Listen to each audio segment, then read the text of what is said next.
guys, continuing with the Lubbock-Con interviews, I have the pleasure of talking with author Danica Davidson. Thank you. Danica, can you tell me something real quick?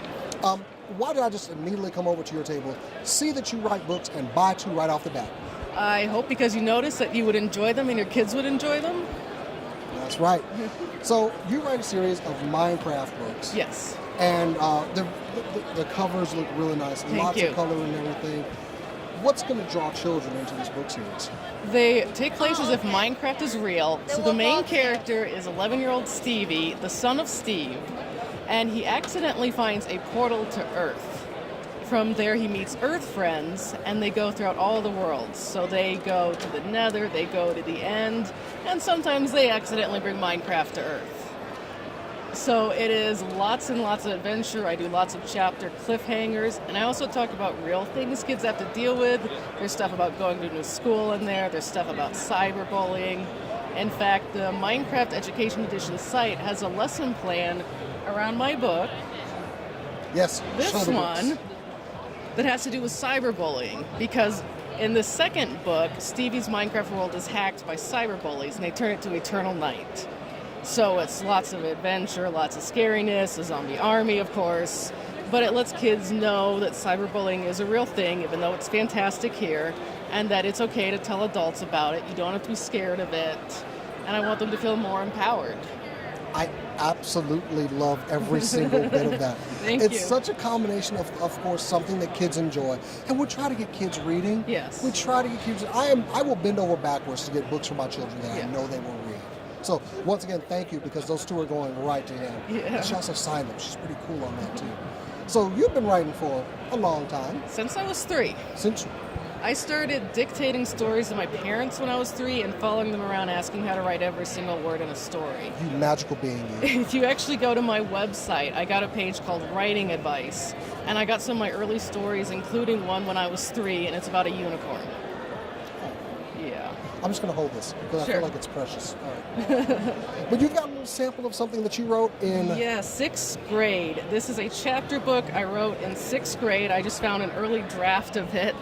And She was doing drafts in 6th grade. That's awesome. Danae, who is running this, has known me since 6th grade, and this was the first story of mine I shared with her, and I found this draft before coming here, like, oh, I got to show this to her.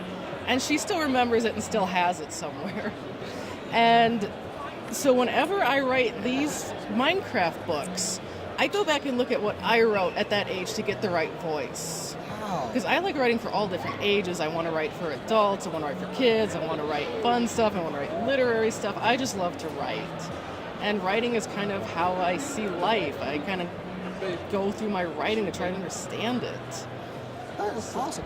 Well, you're not just a writer, though. No. I hope y'all didn't think she wasn't multifaceted here. You've got some manga art for beginners over there. Are you just trying to just tie up the child market there or something? No. And I actually did not draw those. Well, you don't draw them? You just... I wrote them. I got a background in manga. I started out as a manga fan. Oh, okay. And then I started writing for Anime Insider. You may remember them. I write for Otaku USA now. I love the look on our producer's face behind the camera. She's like, I know those books. Yes. That's the core voice. So I have written about manga for MTV, for CNN, for The Onion, for Publishers Weekly, for Booklist. I've adapted manga into English. For digital manga publishing, they would give me a very raw translation, and they want it to make it sound more naturalized. So you have to figure out the right voice for each character, which one's more slangy, who's more proper, as you get it through the adaptation. And then a publisher asked me about doing a book on manga art, and I jumped on it. I love manga. Is there anything you can do? You think about maybe writing a cookbook or something like that? I don't can't know. cook. Is it, we found her weakness. No. Just you're covering a lot of ground here. Also, those books are pretty good. I feel like Yeah. But as far as we've got a Minecraft book, and Yes. you are appealing to children, but you say you want to write other things. Yes. What's like a project you're working on now that I haven't done this, but I'm about to? Well, I'm working on something now that is for kids, but is completely different from this, and I don't want to talk about it yet, but hopefully Oh, we won't it'll tell go anybody. through. Turn the camera off. Turn the camera's off. Okay, go ahead and tell me what it is. I don't mind. It is a historical book, and it's quite serious, but it has a lot of important information in it, and hopefully will help a lot of kids. So not only are you, like with these, you're giving lessons and teaching them about things, so you're presenting history in a more child palatable Yeah. form. Yeah, but with all these stories, it's always story first. Like when I say I talk about cyberbullying, these books are not about cyberbullying. No. They're fun books with cyberbullying in Well, these it. are real issues. Yeah. This is a thing that happens. So Because of course. I never want to get on a soapbox. There's too much of that. I want to come from someplace inside about the issues, not get out and be like, oh, it has to be this. I want to say, this is how we feel, this is what we experience, let's talk about this. I like that. Thank you. So, should someone out there in internet land want to purchase one of these books, where would they go? They can go to Barnes & Noble, they can go to a local bookstore, There you go. they can go to Amazon, and they can go to my website, which is just danicadavidson.com.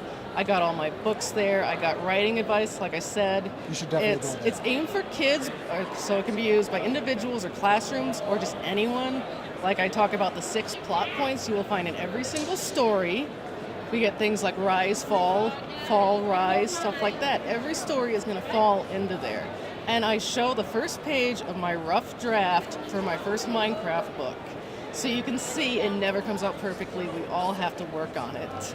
You can see all the red marks. Yeah. Okay.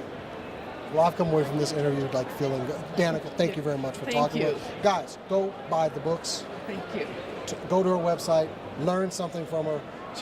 She seems to be just a wealth of knowledge, and I thank you for talking with us. Yeah. And please never stop writing. And I hope my children enjoy your books. I hope so too. Guys, thank you. Thank you.